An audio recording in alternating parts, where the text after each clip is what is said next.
এই দুদিন ভালোবাসা করলো, তারপরে দেখা গেল তাদের প্রেম প্রীতি হলো, বলে এসো যাই বিয়ে করি। বিয়ে করার পরের দিন থেকে শুরু হয়ে গেল স্টার্ট টিকি ছেঁড়াছেড়ি। তুমি বিয়ের আগে বলেছিলে আইফোনটা দেবে, সেটা গেল কোথায়? বিয়ের আগে বলেছিলে আমার গলায় গয়না করে দেবে, সেটা কই? এইবার শুরু হয়ে গেল স্বামী স্ত্রীর ভালোবাসায় সিঁড় ধরা। কি এখনকার ভালোবাসা কি কায়দার ভালোবাসা দেখেছেন তো? যত দিন যাবে তত শুধু আস্তে আস্তে চিড় ধরবে, ফাটল হবে। আর এই ফাটল ধরতে ধরতে প্রেম এমন একটা জায়গায় দাঁড়াবে, যাও চলে যাও খাতা আনো, লেখো কাগজ, চালাও ডিভোর্স, হয়ে গেল পালা শেষ। কি ওকে নেমন্তন্ন করেছিল? কি কেন নেমন্তন্ন করেনি? ওরও পেছনে আবার কারণ আছে। মরুত্তর বলে একটা রাজা যজ্ঞ করেছিল। এখন সেই যজ্ঞে, আস্তে খুব মন দিয়ে শুনবেন, মরুত্তর বলে একটা রাজা যজ্ঞ করেছিল, আর সেই যজ্ঞে সমস্ত দেবতারাই গেছে। চন্দ্র, সূর্য, বরুণ, ইন্দ্র, যত দেব দেবতারা সব গেছে, সবাই গেছে। এখন সেই জায়গায় দক্ষও গেছে, আর সেই জায়গায় নেমন্তন্ন হয়েছে আমার বুড়ো ভোলানাথে। এখন ভোলানাথে একটু একটু খাম খেয়ালি পনা, জানেন, সবাই তো সমান হয় না। অনেকে দেখবেন হরিনামের মাঝামাঝি এসে বলে, দাদা কি হচ্ছিল বলো তো দেখি, কি পালা হলো বলো তো। এরকম আছে কিছু কিছু লোক, সে প্রথম থেকে এসে শোনেনি, মাঝখান থেকে এসে ঢুকেছে। তা উনি ওরকম একটু খাম খেয়ালি লোক ছিল, জানো মা। এখন খাম খেয়ালি লোক সবাই যখন চলে গেছে, বুড়ো ভোলানাথ বলে, এই রে আমি কৈলাসে বসে থাকবো, আমি বরং একবার ঘুরে আসি। খুব মন দিয়ে শুনবেন, মজার জায়গা। ও মা, এখন মরুত্তরের যজ্ঞে সব দেবতারা এসেছে, সমস্ত এসেছে, এমনকি আমার ভোলানাথের শ্বশুরও গেছে। ভোলানাথের শ্বশুর নাম দক্ষ। কি মানে, দক্ষ রাজার 7টা মেয়ে ছিল। ওই 7টা মেয়ের মধ্যে একটা মেয়ের সঙ্গে লাভ ম্যারেজ করে, মানে ভালোবাসা করে বিয়ে হয়েছিল ভোলানাথের। বিষয়টা আরো একটু ক্লিয়ার শুনে নিন। দক্ষ রাজার 7টা মেয়ে, 7টা মেয়ের মধ্যে 27টা দিয়েছিল চাঁদকে, যেটা আমাদের 27টা নক্ষত্র: অশ্বিনী, ভরণী, কৃত্তিকা, রোহিণী, মৃগশিরা, আদ্রা, পুনর্বুষা, পুষ্যা, অশ্লেষা, মঘা, উত্তর ফাল্গুনী, পূর্ব ফাল্গুনী, হস্তা, চিত্রা, স্বাতী, বিশাখা, অনুরাধা, জ্যেষ্ঠা, মূলা, উত্তাষাঢ়, পূর্বাষাঢ়, উত্তর ভাদ্র, পূর্ব ভাদ্র, স্বাতী, রেবতী, ধনিষ্ঠা, শতবিশা, মূলা। এই যে 27টা, আপনারা যারা দেখবেন পাঁজি খুলবেন, একটা একটা করে নক্ষত্র পাবেন। এই নক্ষত্রগুলোকে বলা হতো আমাদের দক্ষ রাজার মেয়ে। তাহলে 27টা দিয়েছিল চাঁদকে, 13টা দিয়েছিল কশ্যপ মুনিকে। 27 আর 13 কত হয়? 40। 8টা দিয়েছিল অষ্টাবসুকে, কত হয়? 48। 11টা দিয়েছিল একাদশ রুদ্রকে, কত হলো? 59। আর একখানা মেয়ে ছিল, সেই মেয়েটাকে বিয়ে করেছিল, তাও মাগো লাম মারামারি করে।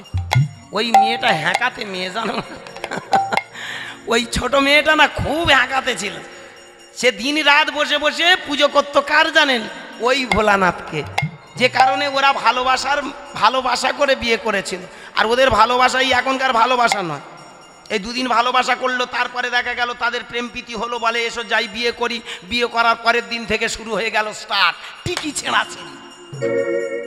তুমি বিয়ের আগে বলেছিলে আইফোনটা দেবে, সেটা গেল কোথায়? বিয়ের আগে বলেছিলে আমার গলায় গয়না করে দেবে, সেটা কই? এইবার শুরু হয়ে গেল স্বামী স্ত্রীর ভালোবাসায় সিঁড় ধরা। কি এখনকার ভালোবাসা কি কায়দার ভালোবাসা দেখেছেন তো? যত দিন যাবে তত শুধু আস্তে আস্তে চিড় ধরবে, ফাটল হবে। আর এই ফাটল ধরতে ধরতে প্রেম এমন একটা জায়গায় দাঁড়াবে, যাও চলে যাও খাতা আনো, লেখো কাগজ, চালাও ডিভোর্স, হয়ে গেল পালা শেষ।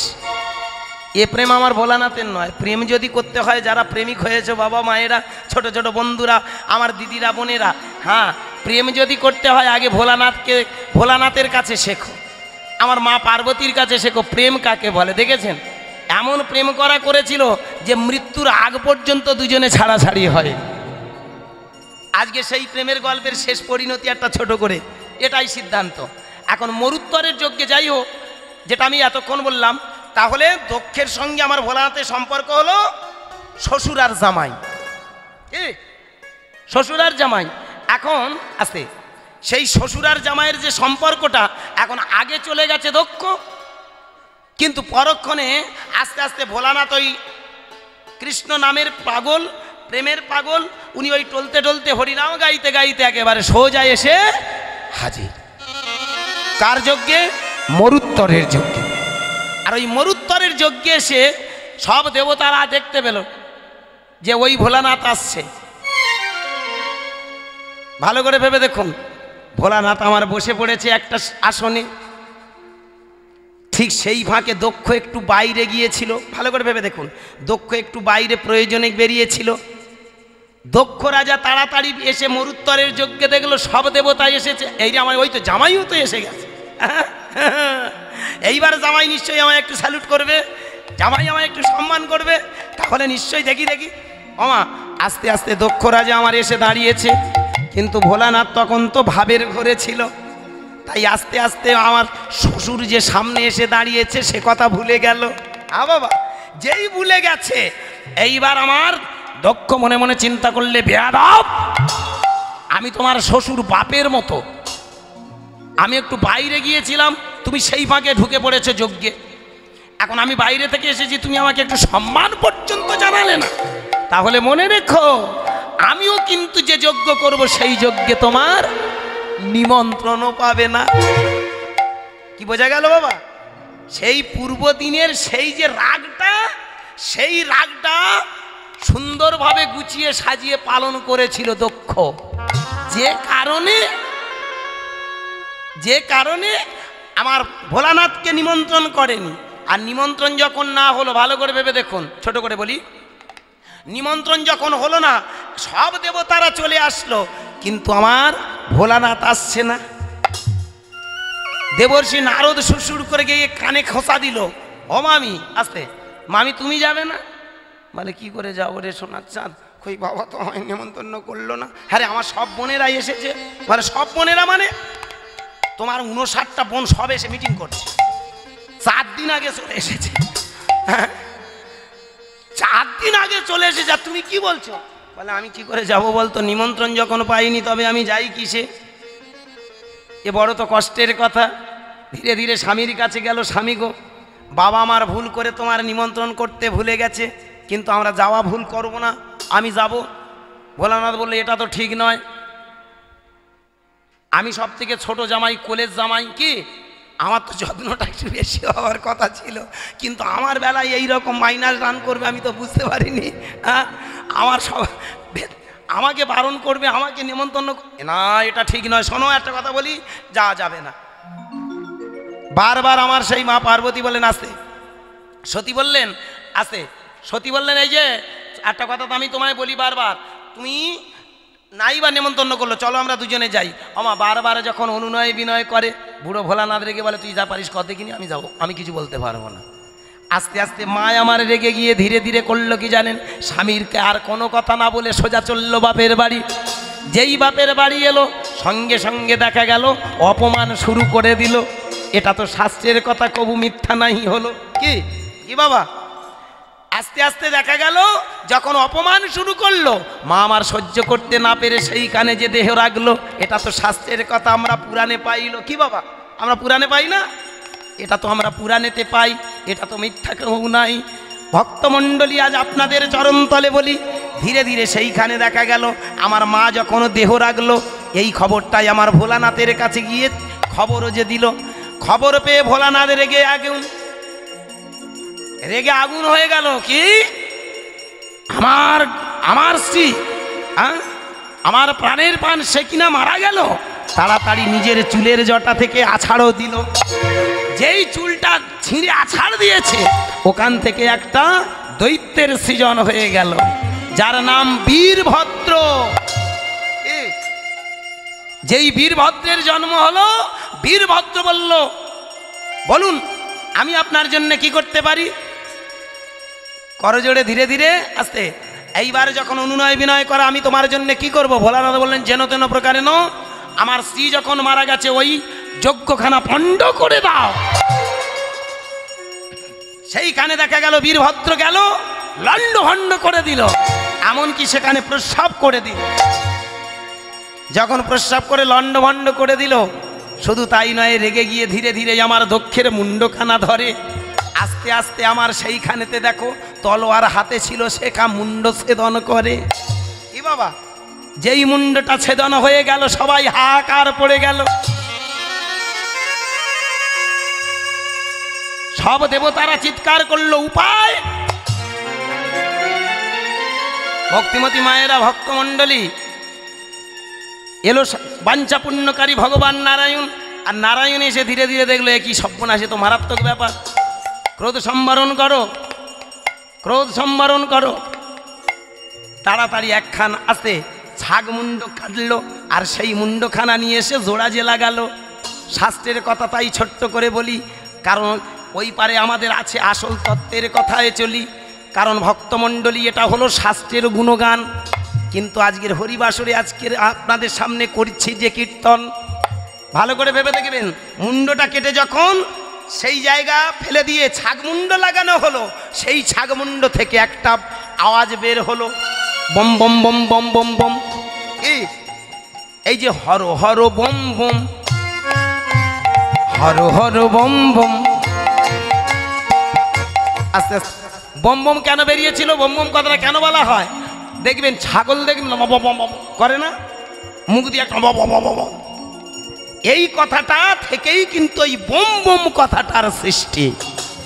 কি বোঝা গেল বাবা? এখন সেইখানে যখন দেবদেবতারা আসলো, এইবার বললো তাহলে কি করা যাবে? ও বাজুক, তাহলে কি করা যাবে এখন? বলে কিছু করার নেই, যজ্ঞটা তাহলে পূর্ণ হবে না। সেখানে ব্রহ্মাজি আসলো, আর ব্রহ্মা কমণ্ডলু থেকে ধীরে ধীরে সেই যজ্ঞের উপরে বাড়ি ছিটিয়ে দিল। এই অসমাপ্ত যজ্ঞকুণ্ড থেকে একটা গাছের জন্ম হয়েছিল, যে গাছটার নাম হলো কাঁচকলা। যে কারণে ভালো করে ভেবে দেখবেন, ব্রহ্মা বললেন এটা অন্য কোনো পুজো লাগবে না, শ্রাদ্ধাদি ক্রিয়ার দিনে এটা কাজে লাগে। এটা তো যারা তর্জা কবি গান গায় তাদের মুখে আমরা শুনতে পাই। কি বাবা বলুন, এইসব গানগুলো আপনারা শুনতে বেশি পান কোথায়? যারা তর্জা কবি গান গায় তারা বেশি এইসবগুলো বেশি গায়, এই নিয়ে কৌশলে তারা এগোয়। আজকে লীলাচ্ছলে বলি ভক্তমণ্ডলী, তাহলে কাঁচকলার জন্ম কোথায়? ওই দক্ষের অসম্পূর্ণ যজ্ঞে। বুঝতে পারলেন?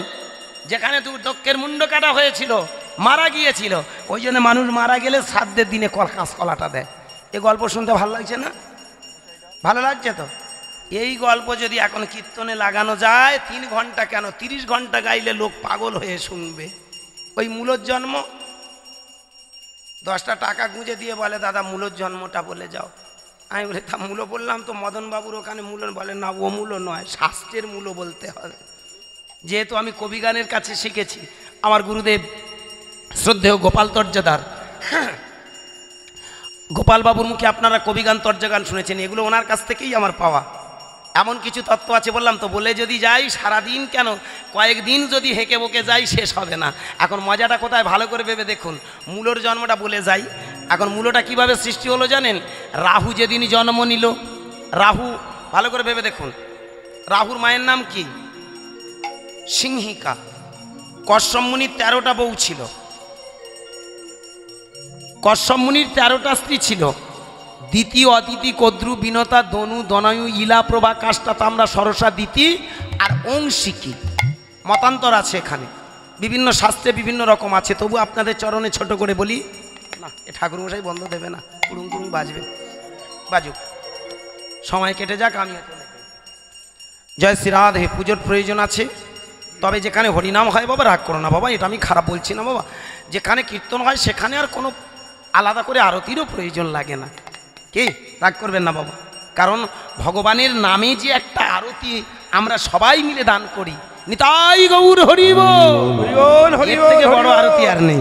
কি রাগ করবেন না, ক্ষমা করবেন। তা যাই হোক ভক্তমণ্ডলী, বাবা মায়েরা, এখন কি দাঁড়ালো?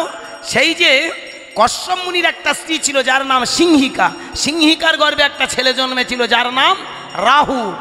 এখন রাহু যেদিনই জন্মায় সেদিন ওর আবার 2 গাছা দাঁত হয়েছে। দেখবেন অনেক মানুষ আছে যারা মরে গেলে দাঁত মাঝে মধ্যে ওঠে। আমাদের পাড়ায় এটা একটা দৃষ্টান্ত। মরে গেছে মানুষ, মরে যায়, ফের আবার তো অনেক মানুষ জন্ম নেয়, এটা আমাদের শাস্ত্র মতে, আমাদের বিশ্বাস মতে। কি যাই হোক, দেখবেন অনেকে বলে যে আগের জন্মে দাঁত ছিল, দাঁত পড়েনি, সেই দাঁত অবস্থায় মরেছে, তাই জন্মে দাঁত বেরিয়েছে। জানি না এটা কতটুকু সত্যাসত্য বলতে পারবো না, তবু এইটুকু বলবো। আস্তে দেখবেন অনেকে জন্মানোর সঙ্গে সঙ্গে এক দু গাছা দাঁত উঠে যায়। আমাদের পাড়ায়ও সেটা হয়েছে, দেখেছি। সে এখনো বেঁচে আছে জানেন, সে জন্মানোর সঙ্গে সঙ্গে দেখি ছোট ছোট দুটো দাঁত বেরিয়েছে। এখন রাহুরও সেই কল, দুখানা দাঁত বেরিয়েছে।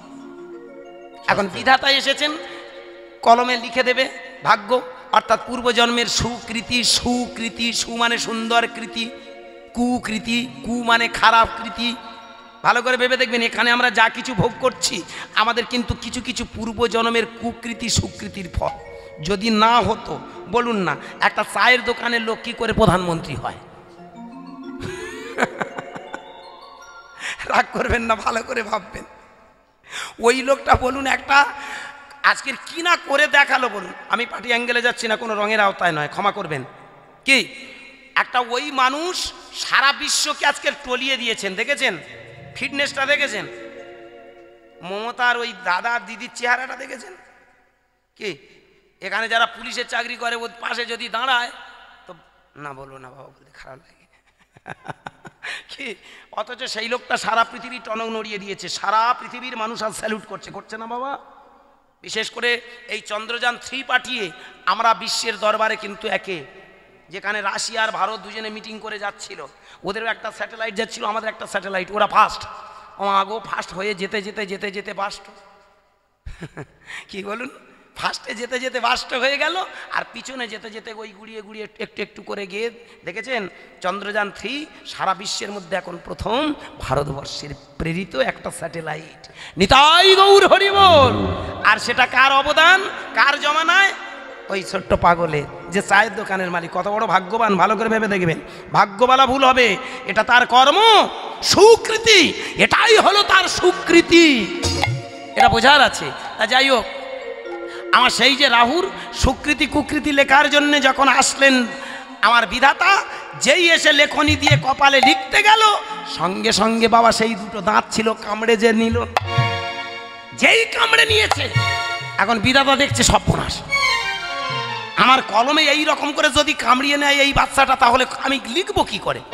দিয়েছে এক ঠাসিয়ে চড়, এক চড়ে দুটো মাল পড়ে গেল। হয় না মাঝে মধ্যে মারামারির সময় দেখবেন বলে দিয়েছে এক ঠুসো ব্যাস মাল, চড়বড় করে মাঝে মধ্যে পড়ে যায়। এখন দুখানা ছিল, পট করে পড়ে গেল। আর ওই রাহুর অংশ থেকে ধীরে ধীরে সেইখানে দেখো দুটো গাছ জন্ম নিল, একটা হলো পৌষে মূলো আর একটা হলো ছোট লাল মূলো। নিতাই গৌর হরি হরি বল। বিষয়টা এগুলো কল্প কাহিনী, অ্যাকচুয়ালি রূপকথার গল্প, রাগ করবেন না। কি এই গল্প দিয়ে কি শেখায়? মূলো যদি আপনি খান, ও এমন একটা খাবার, আধ ঘন্টার ভেতরে একবার কি হবে না? মূলো দেখবেন এমন একটা জিনিস, যেমন মশারির ডাল, ভালো করে ভেবে দেখবেন, মশারির ডাল যদি আপনি খান, বিকেলবেলা অন্তত ভেতর থেকে একবার খবর দিয়ে বলবে আমি ভেতরে এখনো আছি। কি বলুন, ভালো করে ভেবে দেখবেন, মশারির ডাল যদি একটু পাক করে খান বিকেলবেলা, কারণ কেন বলুন তো? মশারির ডালটা এত বেশি প্রোটিন থাকে, যেটা আমাদের পাকস্থলী হজম ক্ষমতা থাকে না। ওটা এত বেশি প্রোটিন, এত বেশি ওর মধ্যে ক্ষমতা আছে, হ্যাঁ, যেটা আমাদের পাকস্থলীতে ভালোভাবে হজম হয় না। যে কারণে লক্ষ্য করে দেখবেন অনেকে হজম করতে পারে না, তাই তার অ্যাসিডিটি হয়ে যায়, অম্ল হয়ে যায়। ঠিক মূলো দেখবেন অনেকে খেলে তার গ্যাস হয়, একটাই কারণে। মূলো অনেক কিন্তু প্রোটিনযুক্ত খাবার, অনেক একটা প্রোটিনযুক্ত সবজি, ওটা আমাদের দেহের প্রচুর প্রচুর উপকার করে। ভেবে দেখবেন সব থেকে বড় উপকার করে জানি না, আমি একটা হোমিওপ্যাথি ডাক্তার আমাকে বলেছিল, বলে বাবা তোমার গল্পটা শুনতে শুনতে আমার মনে পড়ে গেল, আমি আমার বিশেষ করে যাদের দাঁতের রোগ হয় আমি তাদেরকে বলি আপনারা কৃপা করে একটু মূলো খাবেন, দাঁতের সব থেকে বেশি উপকার করে মূলো। বিষয়টা কীরকম লজিক আছে দেখুন, অ্যাকচুয়ালি দাঁত ভেঙেছে, এটা লজিক দিয়ে দেখালো কি দাঁতের উপকার করবে। কি বোঝা গেল? নিতাই গৌর হরি হরি বল। এইসব গল্পগুলো করলে আপনারা হাঁ করে শুনবেন, ও সারা রাত বললে মূলোর জন্ম, কচুর জন্ম, মশার জন্ম, মাছির জন্ম শেষ হবে না। বাবা এ গল্প নয়। নিমাই চাঁদ এসেছিল 500 বছর আগে, নদীয়ার চাঁদ বললেন 3টে প্রশ্নের উত্তর মেলাও। 3টে প্রশ্ন এই পৃথিবীতে তুমি মেলাতে চাও, তাহলে জানবে তুমি প্রকৃত কীর্তনিয়া, প্রকৃত সাধক। 3টে কি কি? কোথায় ছিলাম, কোথায় এলাম, কোথায় যাব? হ্যাঁ বাবা, ও মায়েরা, আজকের এই যে আপনারা, আমার মায়েরা, আপনারা সবাই ছুটে এসেছেন হরিবাসরে।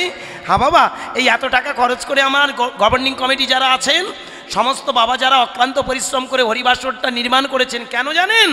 3টে প্রশ্নের মীমাংসার জন্যে আমরা হরিবাসরে এসেছি। আমরা জেনে নেব আমি কোথায় ছিলাম, আমি কোথায় এসেছি এবং মৃত্যুর পরে কোথায় যাব। এই জন্য একটা সুন্দর গান আছে, জানেন? গানটা ভালো করে মন দিয়ে শুনবেন। জীবনের মান যে জন না জানি, ঘুরে মরে অকারণে।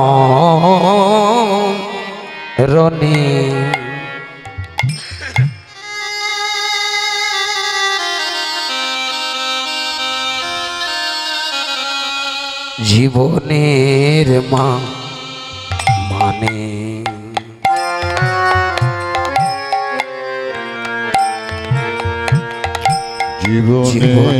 নিতাই গৌর প্রেমানন্দে হরি হরি হরি বল। যে জন না জানে, ঘুরে মরে অকারণে।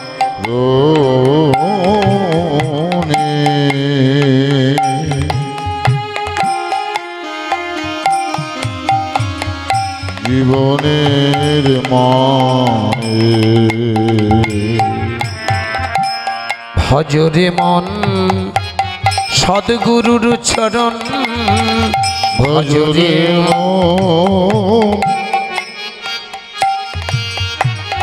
সদ্গুরুর চরণ। ভজরে মন গৌরাঙ্গ চরণ, ভজরে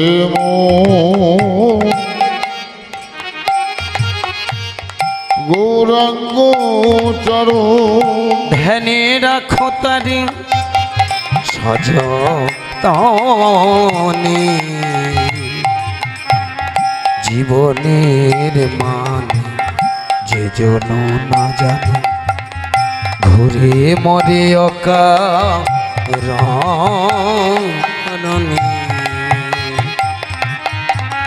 জীবনের মানে ভজরে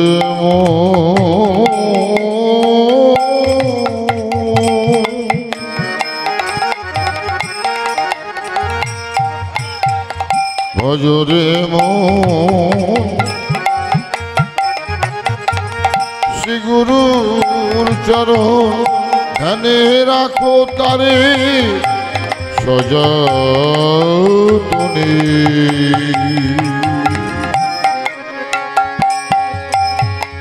জীবনের মানে যে জন না জানে, ঘুরিয়ে মরে অকারণে।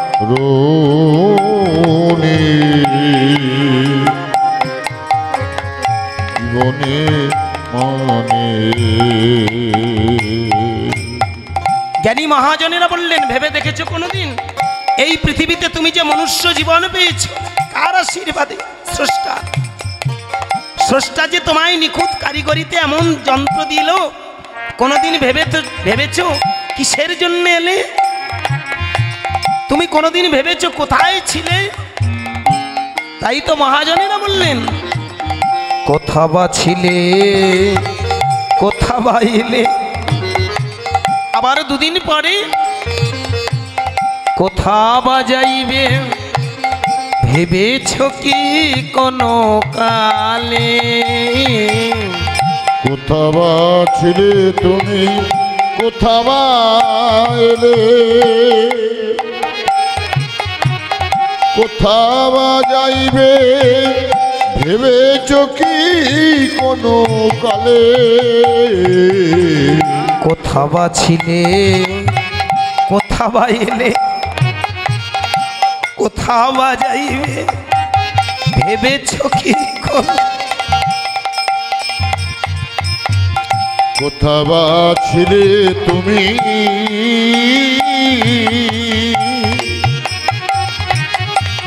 কোথা বা ছিলে তুমি, কোথা বা এলে কোথা বা যাইবে ভেবেছ কি কোনো কালে স্রষ্টার নব এ নব সৃষ্টি স্রষ্টার নব এ নব সৃষ্টি স্রষ্টার নব এ নব সৃষ্টি স্রষ্টার নব এ নব সৃষ্টি কৃষ্টির মহাদান জীবনের মানে নিতাই গৌর প্রেমানন্দে হরি হরি বল। হরি মরে অকারণে জীবনের মানে যে জন না জানে হরি মরে অকারণে জীবনের মানে জীবনের মানে জীবনের মানে এখানে এসে কত আমরা হানাহানি মারামারি লাঠালাঠি কত রক্তারক্তি ও বড় ও ছোট ও ধনী ও গরিব কত বৈষম্য জ্ঞানী মহাজনেরা বললেন যে আশা নিয়ে তুমি এসেছিলে সেই আশাটা তুমি কোনোদিন খুঁজে দেখো। হিংসা হানাহানি করে তুমি ঘর বানিয়েছো, অট্টালিকা হাঁকিয়েছো, গাড়ি কিনেছো, জমি তৈরি করেছো, অনেক টাকার মালিক হয়েছো, এটা তোমার আশা নয়। এই জন্যে আশা নয়, আশা তোমার ভিতরে যাচ্ছে। কিসেরই আশায় কিসেরই নেশায় পেয়েছো কি তুমি পথেরই দিশা। কিসেরই আশায় তুমি কিসেরই নেশায় পেয়েছো কি তুমি পথেরই দিশা। কিসেরই আশায় কিসেরই নেশায় পেয়েছো কি তুমি পথেরই দিশা। কিসেরই আশায় তুমি কিসেরই নেশায় পেয়েছো কি তুমি পথেরই দিশা। স্রষ্টার নব ও এ নব সৃষ্টি স্রষ্টার নব এ নব সৃষ্টি স্রষ্টার নব এ নব সৃষ্টি স্রষ্টার নব এ নব সৃষ্টি কৃষ্টির মহাদান জীবনের মানে যে জন না জানে ঘুরে মরে অকারণ। জীবনের মানে যে জন না জানে ঘুরে মরে অকারণ। জীবনের মানে জীবনের মানে জীবনের মানে